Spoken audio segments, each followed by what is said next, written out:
Good afternoon. Before we start, I want to announce that Thursday office hours will be held in Sacramento on the steps of the Capitol. There's free bus service available. Anyone wanting to go? I have a website, the link is on the course website at saveuc.org. Second announcement, I think we'll be ready to turn back the tests by Friday? Monday. Monday for sure, Friday maybe. Okay. Okay, then let's begin.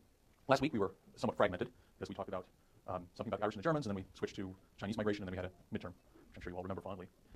I'm going to return this week back to the narrative, in other words, to this chronological narrative, and we're going to talk about nativism, anti-Catholicism, and the antebellum, meaning the pre-Civil War era. This week we're going to run all the way through the Civil War. Next week we'll go back to where we have already been, talk about the Chinese migration back in the pre-Civil War and then post-Civil War. So there's a little bit of confusion about the times, but it works, so we'll do it that way. It may be a little bit confusing as we go backwards and forwards in time, but I'm sure that's not nearly the most confusing thing about this class. In a sense, the term nativism is kind of problematic for the U.S. It means, essentially, any ideology that is against immigrants. But when we think about the early part of the United States, early history of the United States, most people do not think of themselves as native of the United States. And the reason for that is that they were all born, the revolutionary generation was born British. They were born English people in North America. And to the extent that they thought of themselves as belonging to some entity, they belonged to their colony. They were Virginians, they were Pennsylvanians, they were South Carolinians. It's not really until the Civil War that sense of belonging to the United States really takes hold. It starts to take hold during this period, and we'll see that as we go. But at the beginning of our period, it's sort of problematic to think of American nationalism or United States nationalism. As for nativism, well, we definitely saw that the revolutionary generation was capable of xenophobia in the Alien Sedition Acts, for example. But what's different about this period is that whereas during the 1790s, that xenophobia was driven by ideas. Remember, they were afraid of revolutionaries. They were afraid of conspiracies, people coming over to subvert the revolution, subvert the government of the United States. That threat is still with us. We'll definitely see that. If you read the Morris article, Samuel F. B. Morris, that was a link on the website. I'm sure that many of you didn't notice it because you were studying for the midterm. It's still okay to read that. On the course calendar, click on the Morris reading. That you can see in that reading that the threat of fear of conspiracy is still very much with us. We'll talk about that. But the new thing is a racial element that applies in interesting ways to the Irish, largely because part of the racial ideas of the time include a concept of Anglo-Saxon, okay, and we'll hopefully touch on that. The main point, however, is this: because anti-Catholic nativists and abolitionists are often the same people, and we will understand shortly why that is, the rise and fall of 19th century nativism plays an important role in the run-up to the Civil War. Okay, so by the end of this lecture, we'll be talking about or by the end of this week, we'll be talking about the Civil War, and we'll be talking about how the nativists wind up somewhat improbably supporting the Republicans, who are the party of Abraham Lincoln. So we'll see kind of why that is. It's not obvious, I think, from the start that that's what's going on. Okay, let's turn into the outline. So I'm going to start with the sources of nativism, and I don't think I have all of them here, but these are at least a set of them that I think are quite salient. First, Protestantism and the Second Great Awakening. I think I've mentioned all of this before, but we'll go into a little bit more detail.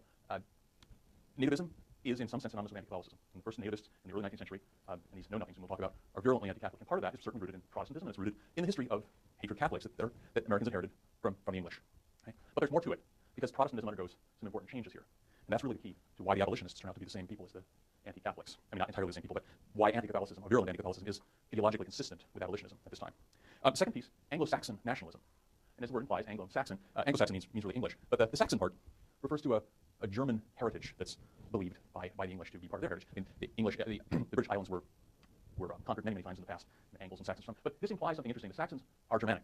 And remember, at this time, we have both Irish and Germans coming to the United States. So the existence of this Anglo-Saxon thread of nationalism that we'll talk about is much more friendly to Germans, who could be called Saxons, especially if they're Protestants, than it is to the Irish, who do not fit that, except under odd circumstances. And the third fact I want to talk about fear.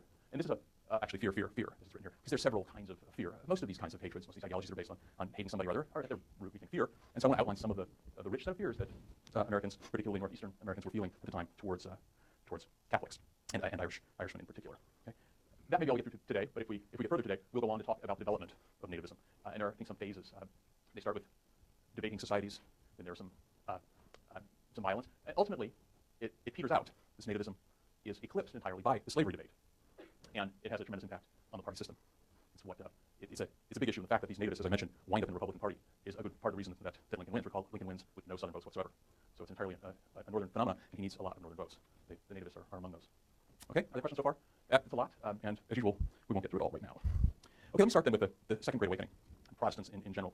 This picture is taken from Cane Ridge, or I shouldn't say picture, it's a drawing of an event that took place at Cane Ridge, Kentucky in 1808, and it's often thought to be the start of the Second Great Awakening. One could equally argue that the Second Great Awakening began at Yale, so there's sort of parallel trail. This is out in the frontier, and what we see here is a revival meeting, and this is one of the trademarks of the Second Great Awakening. But at Yale, what's going on are new theological ideas, which are in many ways more important. Since this is called Second Great Awakening, there probably was a First Great Awakening, right? Yes. The First Great Awakening is, at least in my mind, less important than this one, because it's not identified with very significant changes in theology, in Protestantism per se. It's much more of a change in the methods of preaching and things like that. Things were very exciting at the time, but it was centered around a guy named George Whitefield, who came from England and made a big splash. But it didn't have nearly the kind of change that we associate with the Second Great Awakening. Subsequent to the Second Great Awakening, there have been some positive Third Great Awakening, which may have taken place in the early 20th century, and even fourth that we're in the midst of right now. These are periodic upwellings of Protestant fervor. And it's somewhat controversial whether this sort of thing really exists or not, but there are statistics, crude as they are, to back up the idea at least that during the 19th century, at least church membership rose pretty consistently. And I think it's hard to view this period without seeing the effect of Protestantism, of this dramatic increase in Protestant fervor.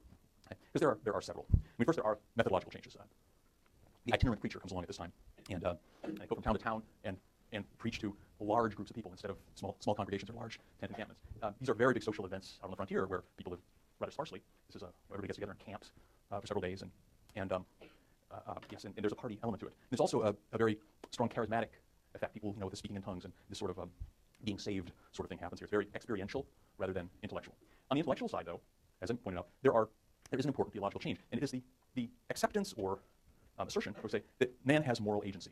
And what I mean by that is that in contrast to Calvinist Puritan predestiny, where everybody's a reprobate sinner and a few of us are saved purely by the grace of God, and you have no business even inquiring into what God's thinking or motives are. If you do, then we have to inquire into your thinking and motives. This is simpler. Humans become sinners by sinning. Okay? That seems fairly straightforward. But as I say, it's a dramatic change, and it has dramatic consequences. If humans become sinners only by sinning, then it is possible to not sin. And that is what Protestantism, the Second Great Awakening, is about, is no more sinning. And looking around them, they saw several kinds of very important sins. Chief among them was slavery. There was hardly anything more sinful in their eyes than slavery. And so there is the link between Protestantism and abolitionism. And this changes. I mean, we talked before about the 18th century view of slavery. Slavery was sort of doomed anyway, and all you had to do was to constrain it to a certain geography. Remember, slavery had no future. We had, back in the late 18th and early 19th century, before around 1830, let's say, the dominant view was that you just needed to keep slavery confined and then maybe have some way of sending former slaves abroad. Okay? Those were the chief ideas. The way slavery was abolished in the northern colonies reflects this view of gradual emancipation, because that's exactly what it was, gradual. It wasn't one day people were enslaved, the next day they were free. It was, if you were enslaved, you'd be enslaved until you were 21 in some states, or the children of slaves would be free, but existing slaves would maintain their status. All of that is entirely unacceptable with the new abolitionism that's based on sin, because you don't gradually stop sinning. That's not the point. You do it right now. And so emancipation takes on a much more militant immediacy in this period, and that's rooted, I'm saying, in this new view of Protestantism. Alcohol is another big sin in this period, and so the temperance movement also gets its start here. The temperance movement does not achieve the success that the abolitionist movement does until well into the 20th century, and it's kind of a different story. We'll put it off. It turns out that it also is intimately related with immigration, but it's an anti-German sentiment in the shadow of World War I that finally brings about prohibition. In this period, it is fervent Protestantism and this immediacy and this perfectibility of mankind that moves the abolitionist ball forward, as it were. Another interesting consequence of the Second Great Awakening is that the role of women in the church increases fairly dramatically. This is kind of a period when churches become more or less dominated by women. It's consistent with the separate spheres idea, which develops around this time, that man works in the public sphere and women work in the home. The religion, the church is wrapped onto the home in this sense. Nonetheless, it gives women a certain power in society that they did not have before, because with churches growing like this, and with women taking the lead in churches, new organizations form which act in the public sphere, and they distribute Bibles among Native Americans in foreign countries, and they're active, of course, in the temperance movement. That's very much a women's issue. And later in the 19th century, we'll even see the women's movement start out of these roots. The role of women is also very controversial among abolitionists. It's one of the issues that kind of split the abolitionist camp into a sort of radical abolitionist camp led by William Lloyd Garrison, who includes women and has them speaking right alongside men, and a more conservative group that's led by the Tappins in New York City. This new Protestantism also has, and it's again the idea that humans are moral agents, it's also consonant with an individualism, which is also growing up in the 1830s and 1840s. Consider, for example, Ralph Waldo Emerson, who writes a famous essay called Self-Reliance, or his buddy Henry David Thoreau in 1845 goes to Walden. All these are very individual-focused ideas. But contradictory to this individualism of the period, these camp meetings also have a curious communal flavor to them, because people are being saved here. I mean, obviously a very private act, but they're doing it in public. Really interesting. It's a really interesting sort of contrast. Okay. All right. I think I'm going to skip over this quote. This is from the reading by Samuel Morris. What I would point out here, and what I will point out since you're going to read it, is look for the Protestantism in it. It's a rant. The piece is a surprisingly virulent rant against Catholics, but you can see some roots of Protestantism. You can see that he's coming at it from a very, very Protestant angle. Right? Anyway, we will move on. Anglo-Saxonism is, or the idea of Anglo-Saxon superiority, is one of the strands that motivates the idea of manifest destiny. This is one of many pictures. 1872, it's a little bit later than manifest destiny is really really happening, but it shows, if you look closely at it, it shows the idea behind Manifest Destiny in an interesting sort of way. Who's the pioneer? I'm sorry? Who's the pioneer? The pioneer of Manifest Destiny? Well, the essay, the coins the term is 1839. It's an important slogan mainly before the Civil War. By 1876, it's certainly over because the last Indian tribes are subdued. But it follows this westward. We've all heard of Manifest Destiny. It's this. It is the ideology that justified the settlement of the West. Now, in some sense, it's a very idealistic and optimistic idea. If you read the John O. Sullivan essay where the term is coined, it's really all about spreading self-government to the West. But the way it's actually applied is it's really based on racism. I need to talk a little bit about the ideas of race at this time because race is a really very, very malleable term. In the 1780s, Johannes Blumenbach invented the word Caucasian.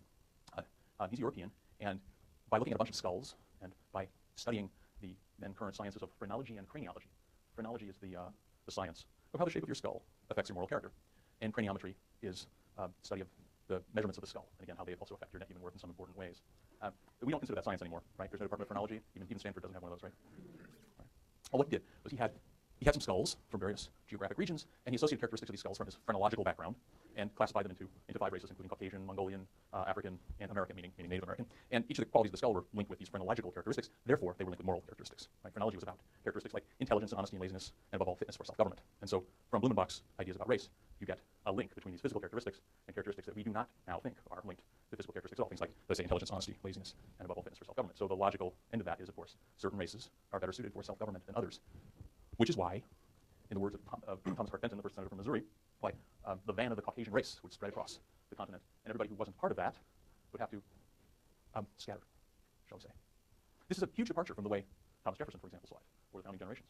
They also saw Native Americans as a problem. They were not shy about taking their land. But Thomas Jefferson, for example, really expected the Native Americans to join, to become civilized, and to simply join join American society. He did not, and that generation, who was steeped in the Enlightenment, saw humans as products of their environment.